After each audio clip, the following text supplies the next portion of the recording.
Okay, hi guys. My name is Craft with a Crazy Lady, and actually, you know what? Hang on, let me turn this down so y'all can hear me. Music. Okay, so now that you can hear me, alright, so now that you can hear me, my name is Craft with a Crazy Lady, and welcome to a game called Swooning Over Stands. And I have been a Gravity Falls fan for as long as I can remember. This show came out when I was 13 years old. 13, you guys. That's like a lifetime away. Holy dang. So, basically, it's about the Ford brothers, or the Stan brothers. And, like, it's a text based game. And here we go. I wanted to play with this for you guys because, like, I'm sick, as you can probably hear from my voice. Um, and yeah, because I just wanted to relax and play this game and hope that you guys enjoy it. Uh, let's get into it, guys.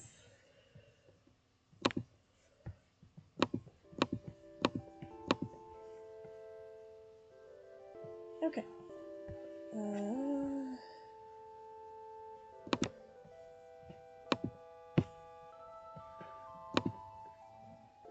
Uh, good old road trips.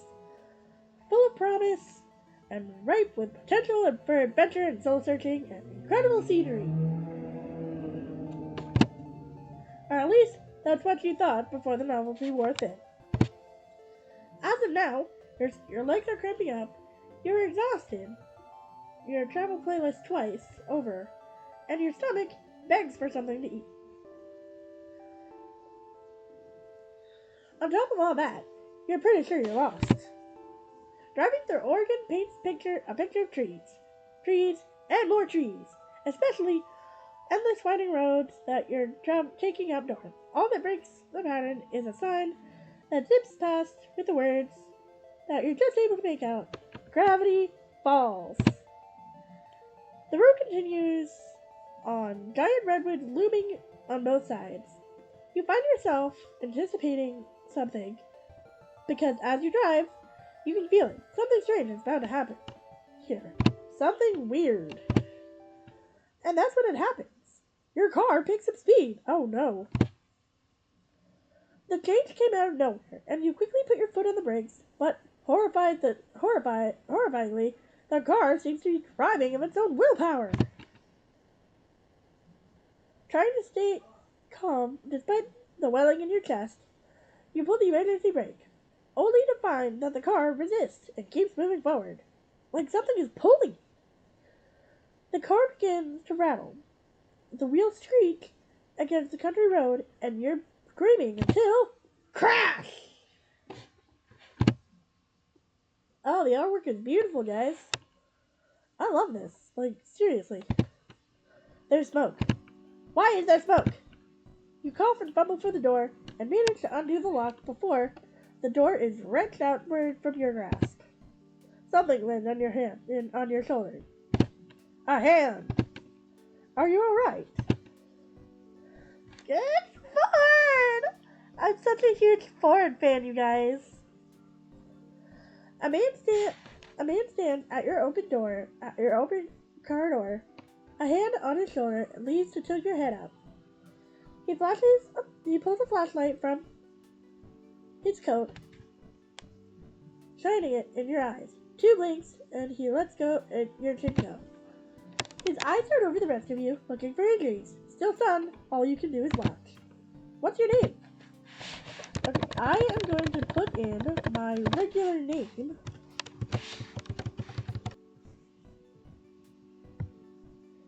You seem fine as far as I can tell, but you shouldn't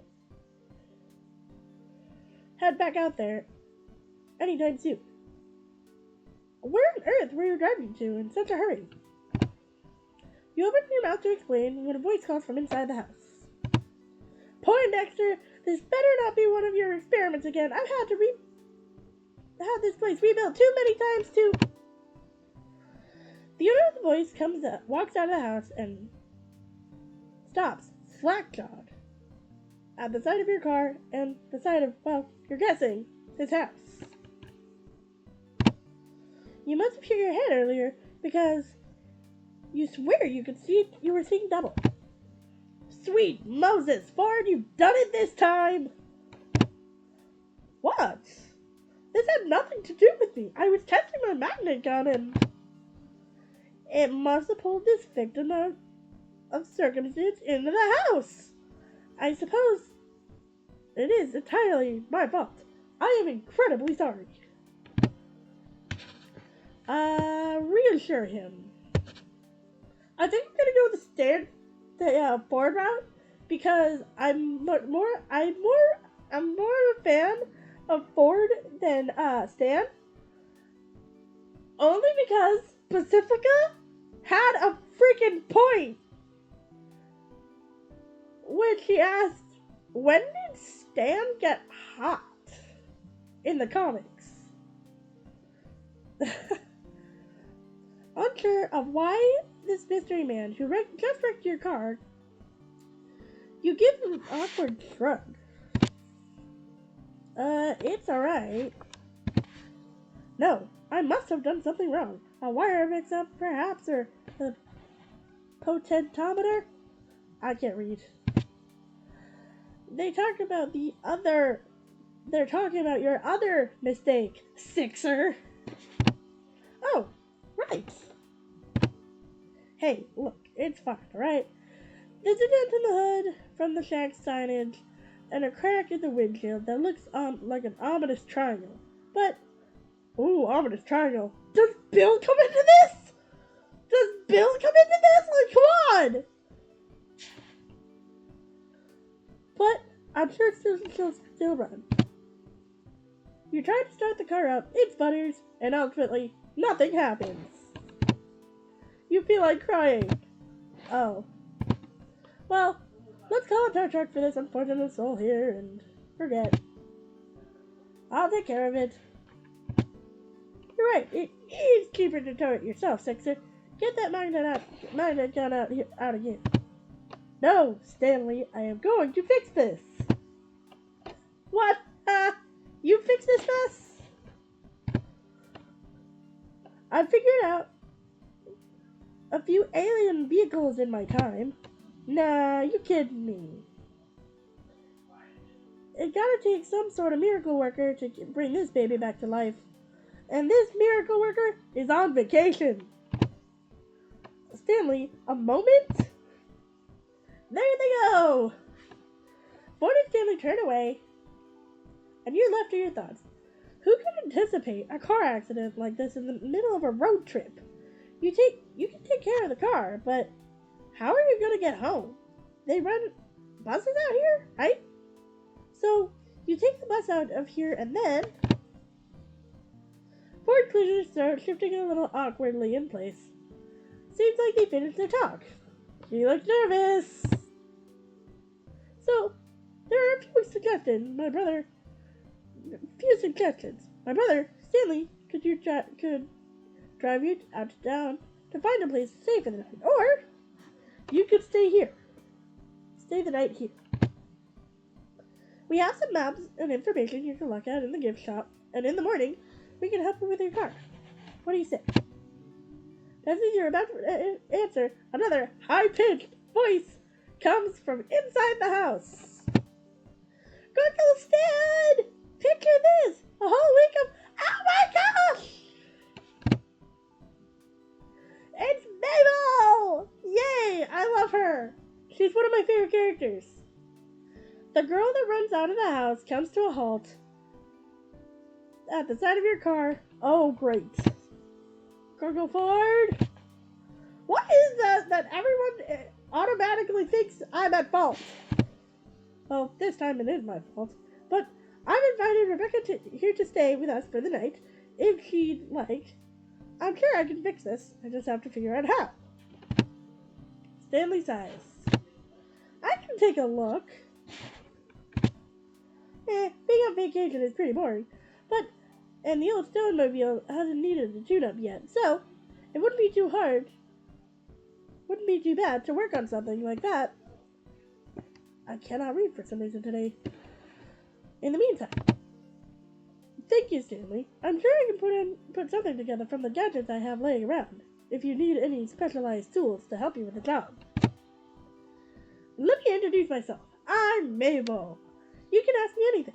I pretty much know everything there is to know about this place. Wait, hold on. I haven't even said anything.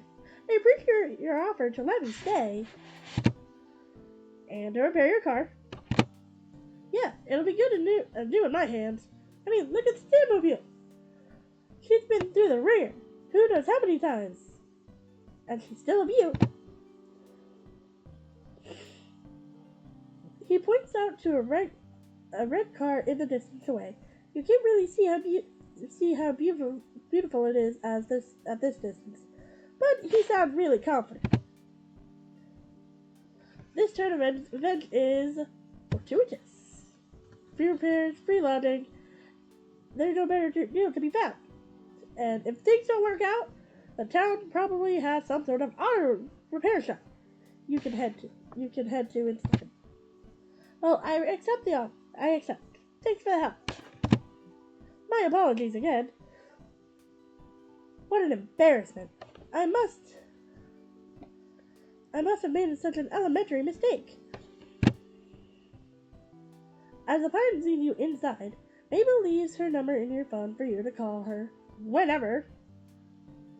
And you find out that Ford's twin, goes by Stan.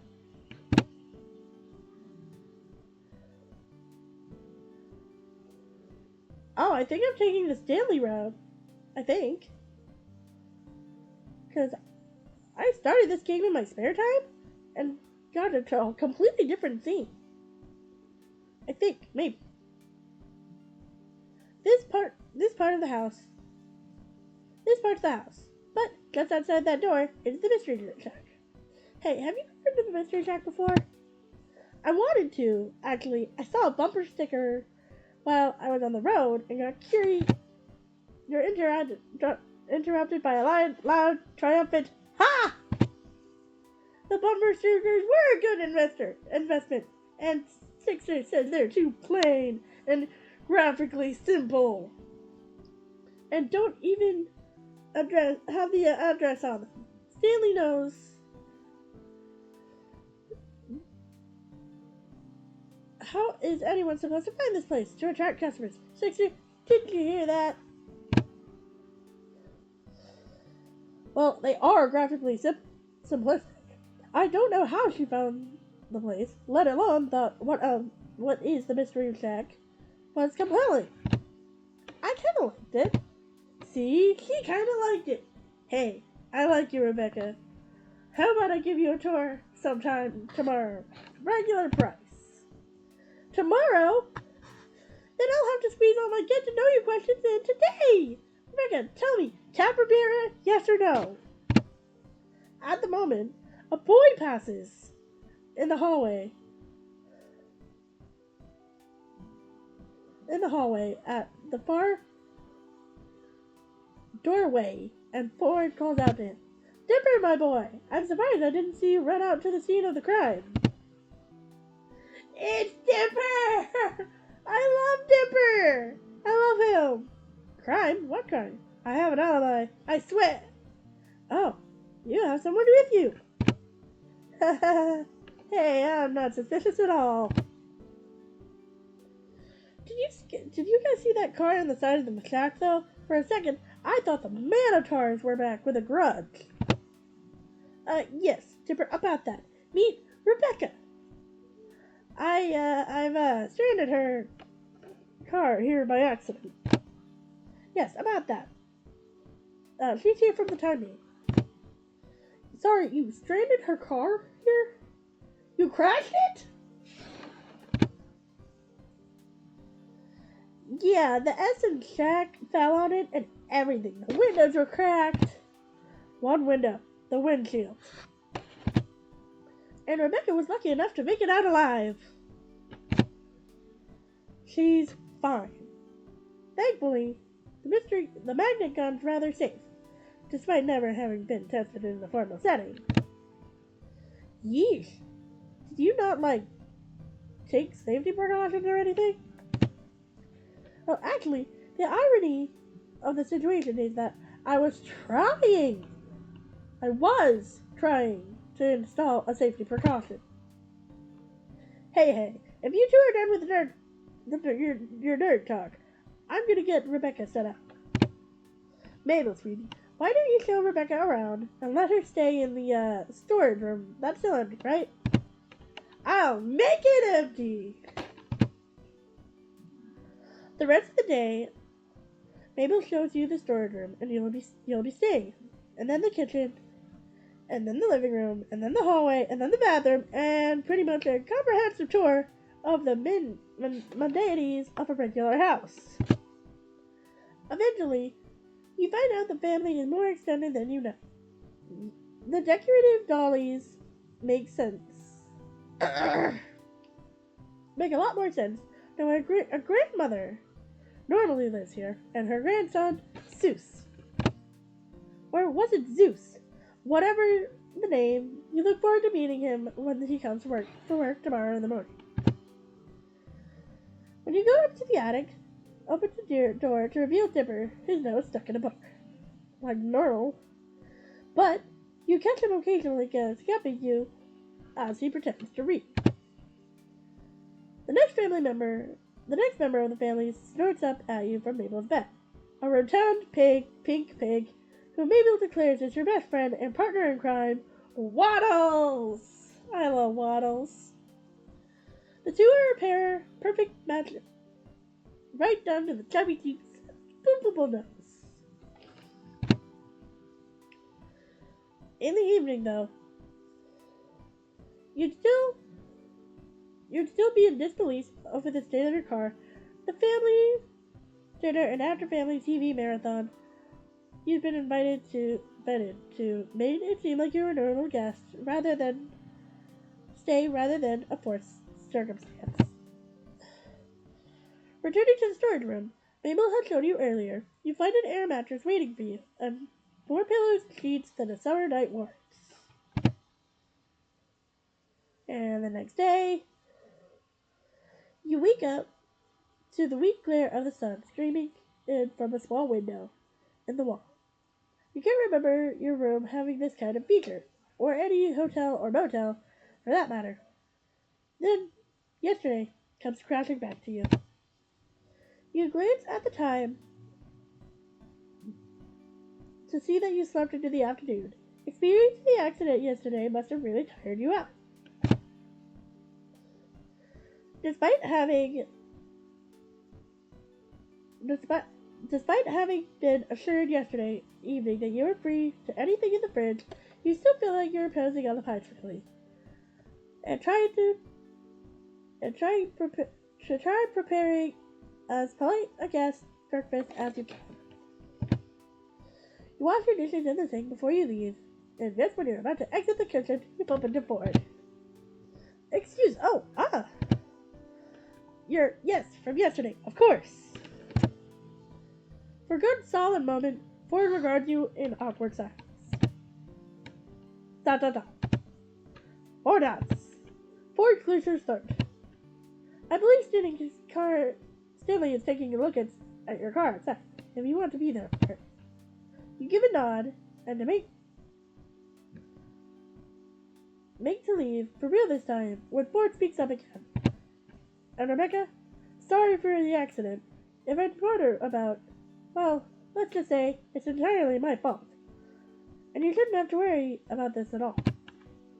When it comes down to it, Stanley does have a knack for cars. I predict you'll be back on the road in a matter of weeks. You can't keep the dismay off your face, and can't really bring yourself to try either. What am I going to do with weeks? Ford, who had gotten kind of uncomfortable and closed off when your face fell, recovers at the prospect of the question he can answer.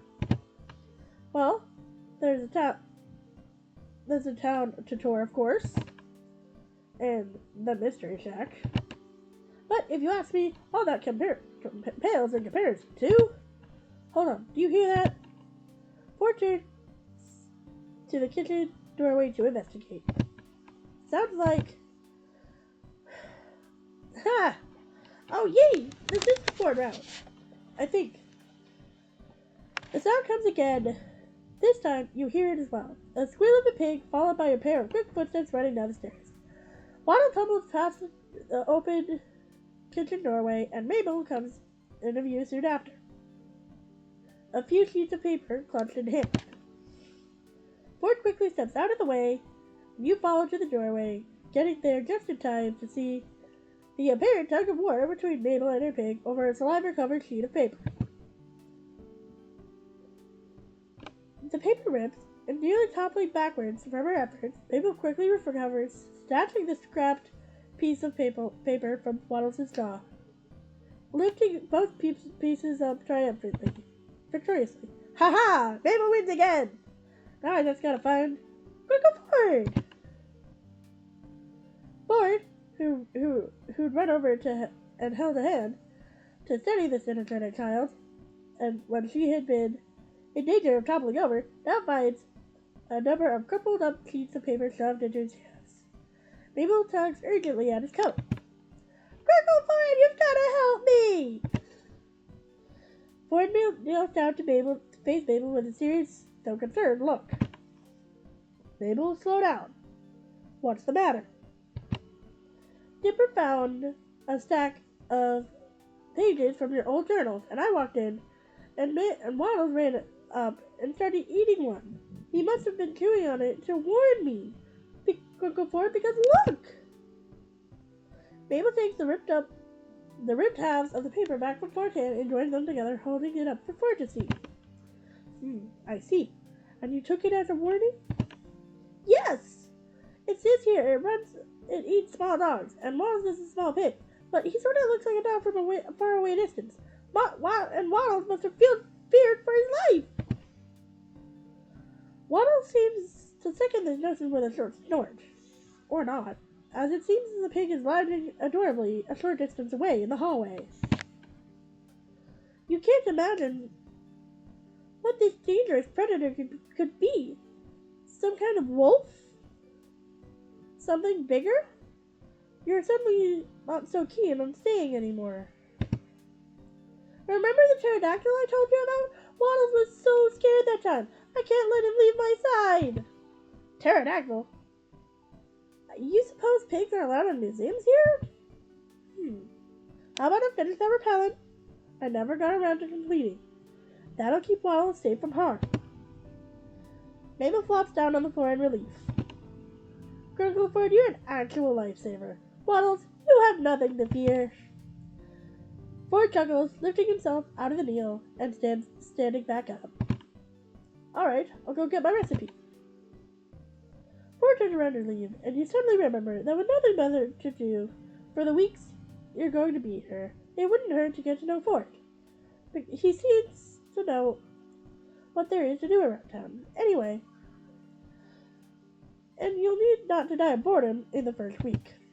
More pressingly, you can go and check on your car and see what Stan's made of it so far. You're not exactly eager to see your car in the side of the house again, so yeah. So you can either get to know Ford or check on your car. So what I'm gonna do is I'm gonna get to know Ford because, like I said, I am the biggest Ford fangirl you will ever meet. Ford, wait, need a hand with that recipe? I can handle it myself.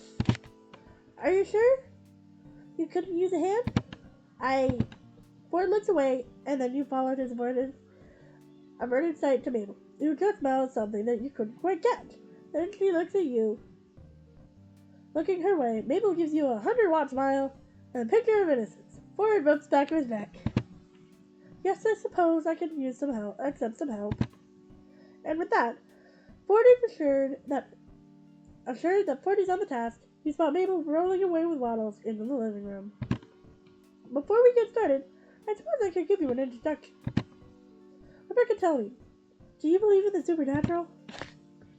Yes. Well, you're about to come face to face with the unexplainable yourself. You see, Gravity Falls isn't quite some quiet, unassuming backwater town. Much more lurks below its surface.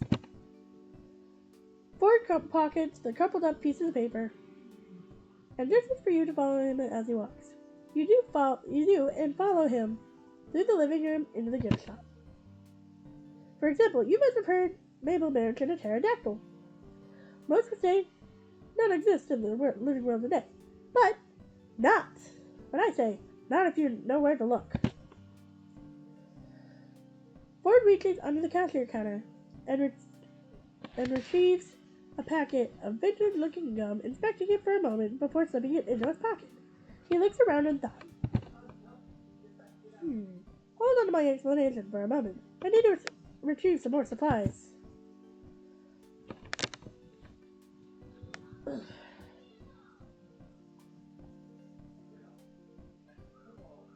Oh, that helped my throat. Ford ushers you out of the gift shop entrance so that you find yourself outside the shack and the door shuts behind you. Okay. I am going to turn and try to peer through the window.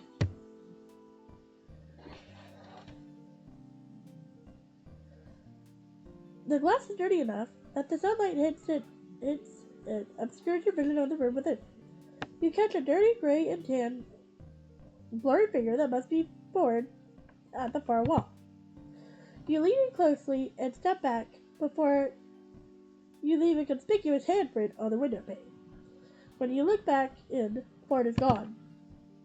You turn around and you're just going to stand out here until Ford returns. Not too long after. Hang on. Like I said, you guys, I'm kind of sick, so excuse me while I have to blow my nose.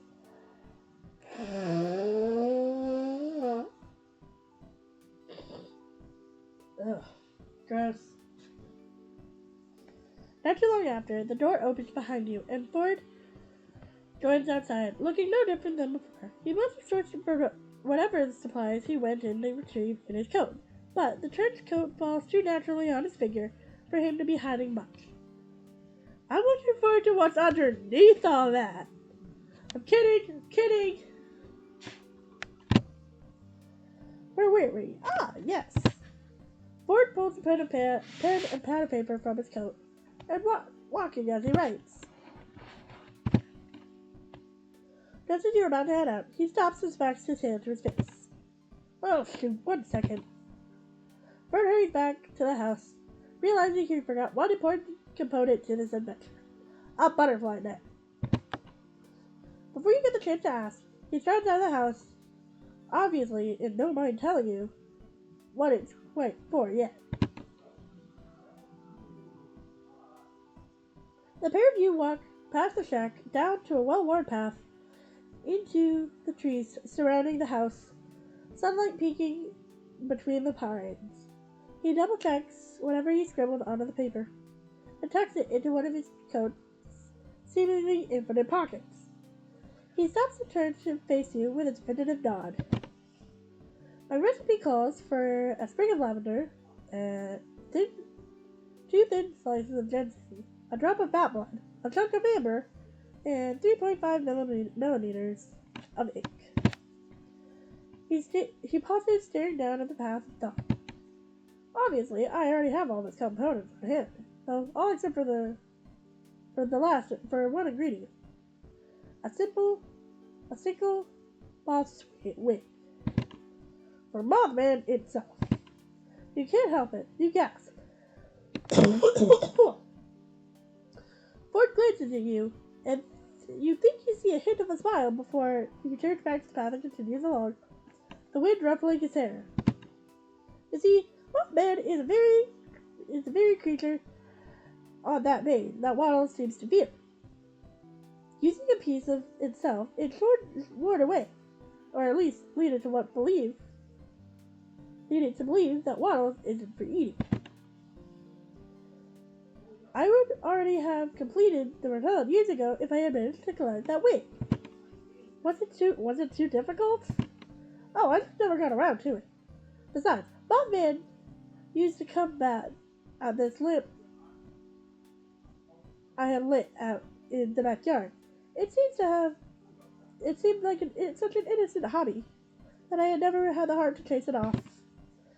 But if this brings Mabel and her some peace of mind, then the time has come to finish this. The sunlight slithers through the trees,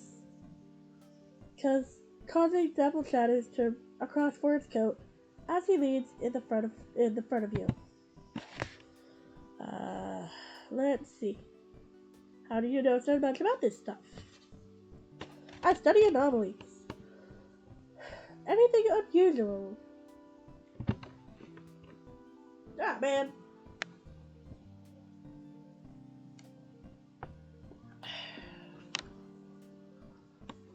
I made this exact trip years ago, though at the time I had no idea where I was going. It was just dumb luck that I managed to tail Mothman back to its cave from my backyard. Navigating the forest by moonlight is poetic, but not advisable. I made plenty of discoveries from fairies to gnomes to amalgams of creatures who were never meant to cross. Wait. Ford reaches into his pocket and pulls out a couple of pages Mabel pushed into his hand earlier, smoothing them out, shuffling through them. Take a look at these. They're more definitive proof than my word. You accept the pages from him and find that they're scanned pages from some sort of journal. Just as you heard Mabel say, fluid cursive tells of Mothman, beard cubs, campfires, and more. Ford gestures to them and explains. I detailed my discovery, but in a series of research journals. The remaining pages, at least. I wonder where Stanley is keeping these. Let's see. This one? That's one way to put it. Only took 6 years to get it over my head. It takes a silent moment to look away from your gaze, seemingly in a bittersweet remembrance. Were any of these creatures any dangerous? Oh, extremely. Some were worse. Dangerously annoying. Though, it seems to find his own comment amusing. He doesn't fail to notice your unease. I do have weapons in case things escalate, so there's no need to worry. You brought weapons? Not many. I have a stun gun, my fist, and my sharp wit. I feel safer already, Ford. Like, seriously, I feel so much safer. Holy crap. And ask him about the creatures. Let's see. Gnomes. Other than rats, mice, or insects, as house pets, we have gnomes. Picture your typical gnome, but more disturbing. More about the creatures.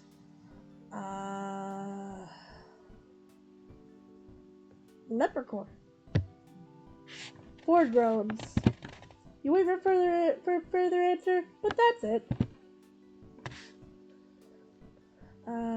We can walk in silence. Suddenly, Ford puts an arm out in caution, slowing his pace. You narrowly manage not to collide into him, and take a quick glance around to see nothing. Look, there. You look to see what is a bundled up plaid shirt moving along the forest. Wait, is that a beaver's tail? Because it looks like a platypus. Oh god, the freaking pun! Oh my god, why? But that was funny though. What are you doing all the way out here? Don't you mean a platypus? Ford shakes his head with a grin. I meant what I said. It's a platypus. A platypus. Ford moves to crouch, but stays at a respectable distance, following the small creature. You watch him, and after a moment, mimic his actions. Ford. Oh. Ford's giving the creature a bright smile. The first of its kind since you've seen leaving Mabel at the shack. You're a cute one, aren't you? In fact, one of my favorite patterns, too. Ford motions for you to move forward a little more to the distance he's maintaining.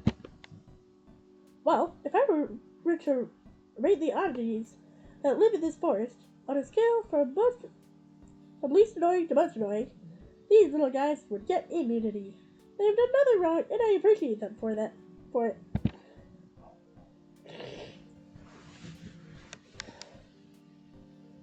As the two of you watch in quiet appreciation, the platypus ambles to an underbrush and vanishes from view. What a cute little guy. The two of you continue deeper into the forest. The foliage seems denser now, and you look through the treetops for a glimpse of the sun, which had now dropped low in the sky. It had already been getting late when you left, but you hadn't thought the mob man would be this far out. Almost as though he read your mind, Ford answers you. Mothman is rather reclusive, and such, he lives deeper within the forest than bolder creatures like the gnomes. Are you alright? Huh? That is, are you tired at all? I should have asked sooner.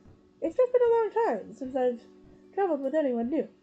Stanley, tends to speak his mind without my asking. I'm tired. That was a long walk. I'm fine, really. That's how I would normally say something. I'm glad to hear it. Still, we have some time until sunset. Let's wait here in the meantime. You mentioned traveling with Stan. I suppose it wouldn't do any harm to tell you. He says, but the tone of his voice says he's been dying to tell someone for months.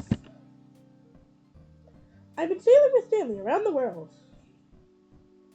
chasing after hotspots of anomalies activity. He seems to view it as a vacation, but I saw it as a trip. Darn it. I've been rather eager to break the news of what we've found to the world, but first I must organize my findings.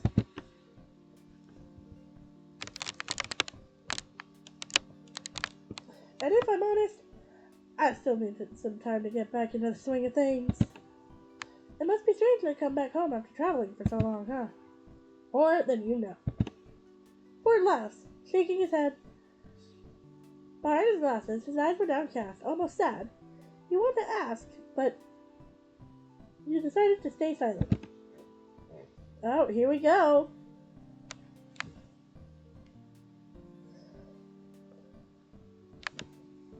The moment the sun touches the horizon, through the gaps in the treetops, Ford gestures for the two of you to continue.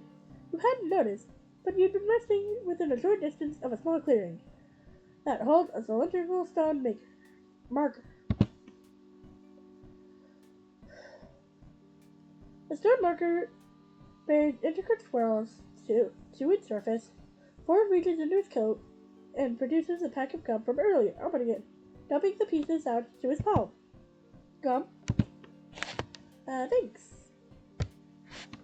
Unsure why you came all the way out here to unwrap a piece of gum at sunset, you accepted the stick of gum.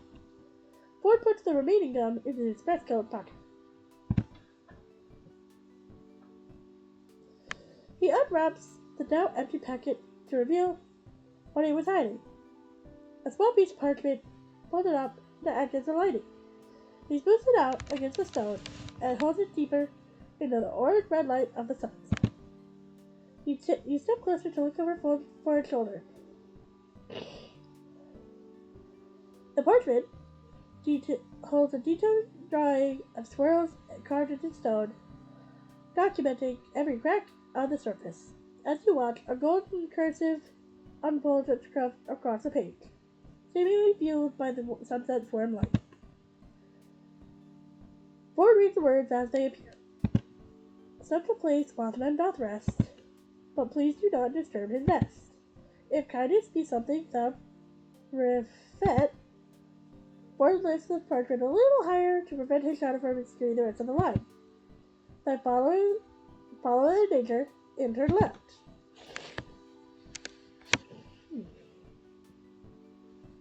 I think we turn left. I think so, Rebecca. We press on forward! We press forward! We press onward! I can't read. I swear. Left leads you to a dimly lit cave, which Ford says he remembered well. Except last time he was here, it was pitch black, since he arrived in the middle of the night. From the depths, you hear a big sound of dripping water echoing off the saddest cave surrounding walls. You slow as your eyes attempt to adjust to the low light. It's so dark and creepy.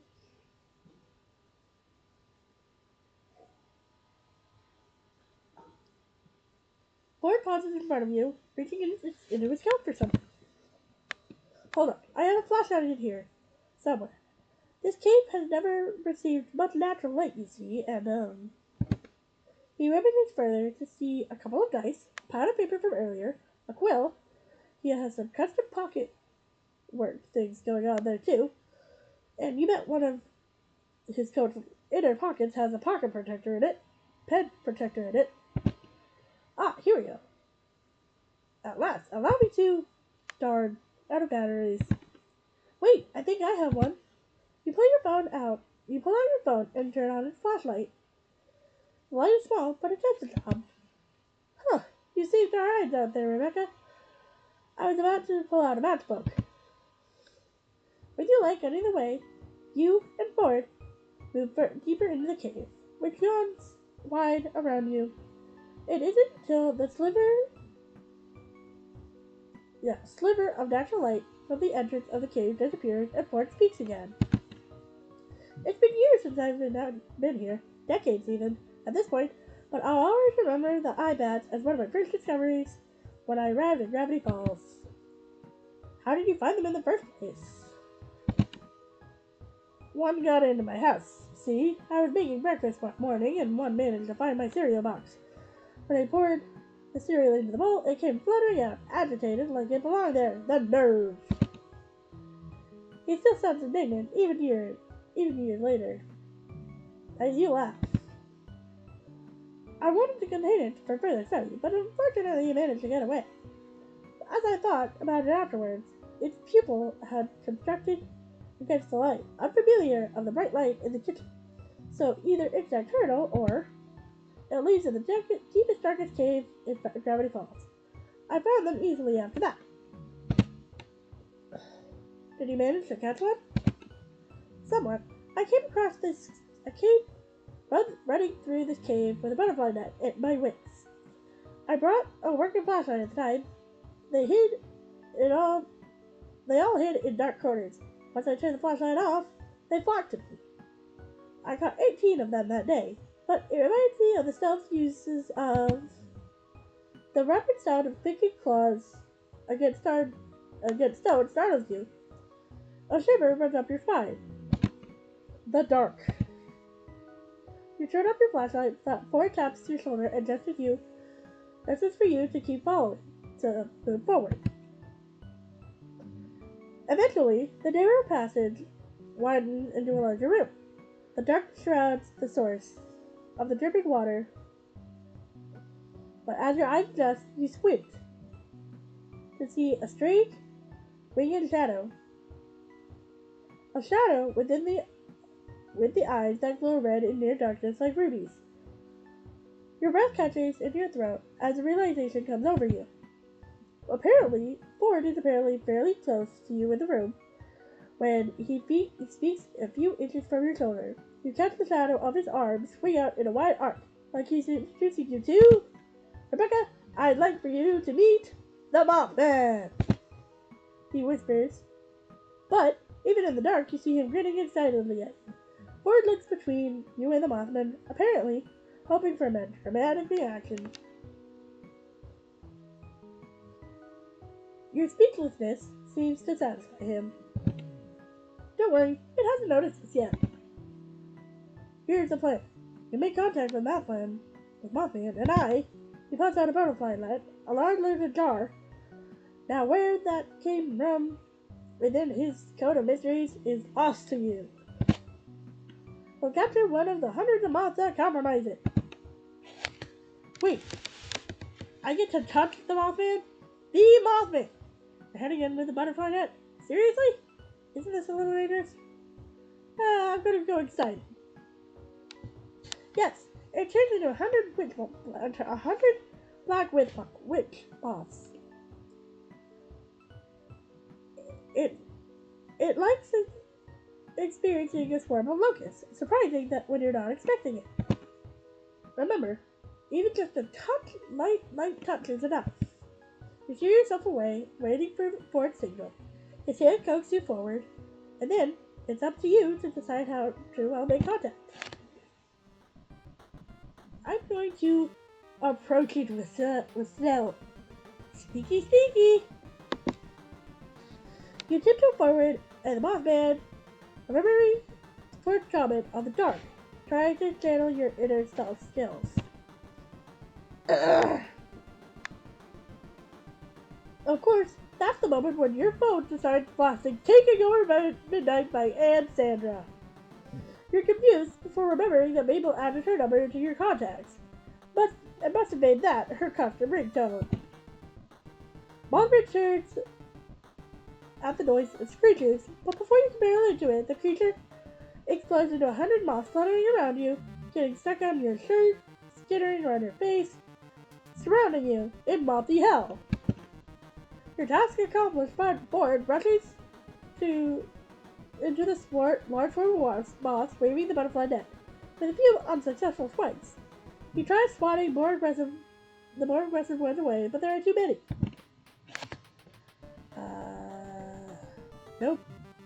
The lights. You grab your phone and quickly switch on the flashlight. Running to Ford's side, holding it up high. You attempt to call them over, despite knowing how they don't respond to sound. Long before they all crowd around the phone, the light flickering and reflecting off of the small bitten wings would be captivating if you hadn't been in the midst of them. Ford puts the butterfly net back away, jar in hand, and carefully scoops up one of the moths. Well, that could have gone better, but we've succeeded nonetheless. As Ford pockets the jar, you turn the light off with no red light and no threat to focus in on. The cloud disperses. That was amazing! Ford laughs, brushing dust and dirt off his trench coat. You can say that. Our completed repellent is within sight. Let's head back. Ford turns to leave the cave.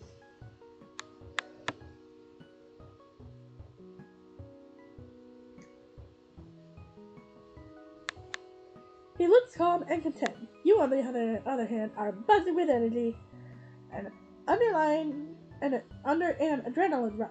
Should you go in for a high five? Yes! High five, dude! You raise your hand in a universally understood offer of a high five.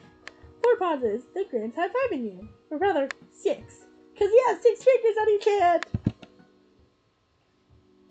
When you and Ford finally reach the cave entrance, you find that you'd left in the dying light is now awash in a silvery glow. A gap of leaves overhead provides a view of the night sky along the string of stars. A few more steps and the Milky Way comes into view, looking as if to tear across the fabric of the sky. Ford notices you looking. See something? The pterodactyl doesn't usually come out this late, but being a prehistoric creature, its behavior is rather unpredictable. I haven't seen the Milky Way in a while. After a couple of changes this summer, it looks stunning over a calm ocean night at night. It's incredible up here. You both stare in a comfortable silence for a few more minutes, and the quiet of the forest settles in along the distant sound of flowing water. You managed to surprisingly glad that Ford accidentally pulled you here, and this is one of the moments you get to experience. Out of the corner of your eye, you swear you see Ford looking at you instead of up, but when you tilt your head back down, his attention is elsewhere. Eventually, the two of you come to wordless mutual agreement to continue on. You're walking again. You'll have to show me the other creatures that live here sometime. Glad you said so. When you look over and find that Ford looks pleasantly surprised to hear it, he puffs on his chest with pride. Of course. Maybe we'll even get to spot the hide line, or the tag along with Dipper. Or tag along with Dipper when he visits the multi-bear. A what? Ford taps his temple and grinning. You'll have to wait. Oh, he looks so cute!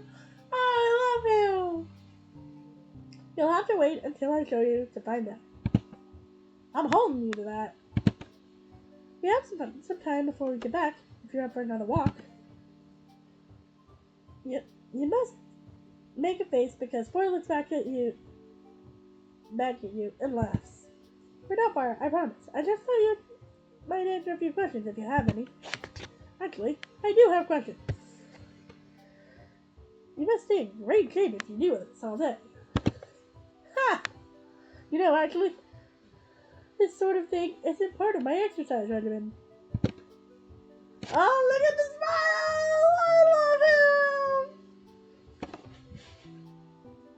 Ford turns at the stone marker towards the sound of the river, and sure enough, after a while, it comes into view. The moonlight illuminates the water as you walk along it. Oh, that's so pretty! Oh, that is gorgeous! That's the lake that Ford, Mabel, and Stan were fishing on in like the second episode. But this is gorgeous. After following the river quite a few minutes, the shoreline expanded into a round lake in the center of a clearing. Overhanging it is a large flat rock that kind of looks like it used to be a less effective diving board in times of emergency. The emergency being that one just had to jump into the lake. However, neither yourself nor Ford really looked in the direction of the diving board. He leads you towards the edge of the lake, where its relatively flat boulder can substitute for a bench, and the two of you take a seat. Ask about gravity his family. Okay, I'm gonna do all of these and then change topics. What is Mabel like? In short, a force to be reckoned with. She radiates charm and positivity and has depths of determination only I can guess at. You'll find out for yourself, most likely. It's not hard to wake up one day and find yourself her friend. Perhaps you already are. He wiggles his fingers spookily in the air and laughs. I don't doubt it. Dipper? Dipper is very intelligent. In many ways, he reminds me of myself. Last summer, he found the research journals I mentioned, and instead of overlooking them, he made him some impressive contributions of his own. He has since started his own journal. I look forward to seeing where his life will take him. He's made me prouder than I could say. Who is Seuss?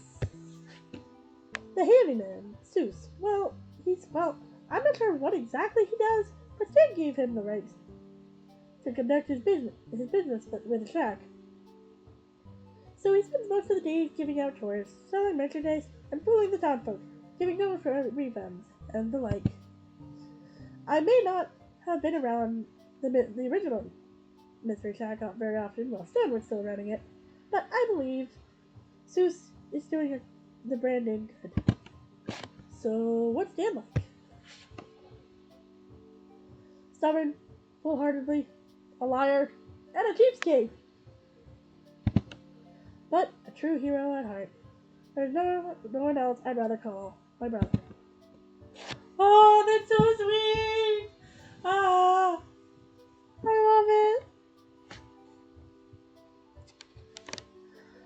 Alright, we are going to end the episode here.